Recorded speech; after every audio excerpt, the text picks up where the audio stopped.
que le président Bassirou Diomaye Faye met en œuvre avec son gouvernement. Monsieur le Président, encore une fois, je vous souhaite la bienvenue avec votre délégation. J'apprécie beaucoup votre visite qui témoigne des liens d'amitié et de coopération entre le Sénégal et l'Union européenne, entre l'Europe et l'Afrique plus largement. Il y a certainement les pesanteurs de l'histoire, la proximité géographique, une coopération ancienne et des défis communs tels que la paix, la sécurité et les changements climatiques que nous devons adresser ensemble. Nous avons discuté de coopération multiforme entre l'Union européenne et le Sénégal. J'ai exprimé au président Michel mes remerciements pour le soutien constant de l'Union européenne à notre pays dans plusieurs domaines de coopération tels que l'eau, l'énergie, l'agriculture, la santé, le transport, le numérique, la jeunesse et l'emploi. Merci beaucoup, Monsieur le Président. Merci pour vos mots chaleureux. Merci pour votre hospitalité. Et je souhaiterais naturellement commencer par vous féliciter pour votre élection. Féliciter le gouvernement pour son entrée en responsabilité ainsi que le Premier ministre et souhaiter aussi tous mes vœux de succès afin que vous puissiez rencontrer les objectifs que vous avez fixés pour votre pays, pour votre population. C'est donc le projet d'un Sénégal souverain porté par une économie endogène qui sera en exergue. La coopération avec l'Union européenne sera adossée à ce référentiel.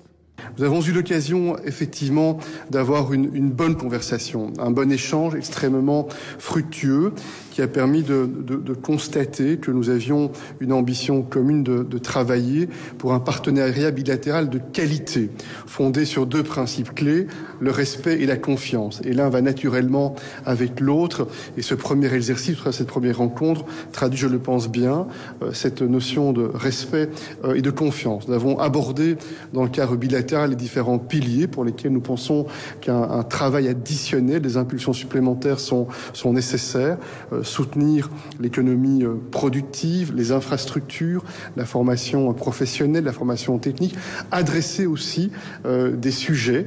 Lorsqu'il y a le sentiment que les sujets doivent être abordés, on ne doit pas le redouter. Dans le secteur de la pêche et des ressources halieutiques, par exemple, regarder quels sont les faits, voir de quelle manière on peut, si c'est nécessaire, apporter des améliorations de part et d'autre afin de rencontrer un certain nombre de préoccupations légitimes. Il est vrai que la coopération est dense et multiforme, mais ensemble, nous voulons bâtir un partenariat repensé, rénové et fécondé par une vision partagée d'un ordre international plus juste et reflétant les réalités du monde actuel.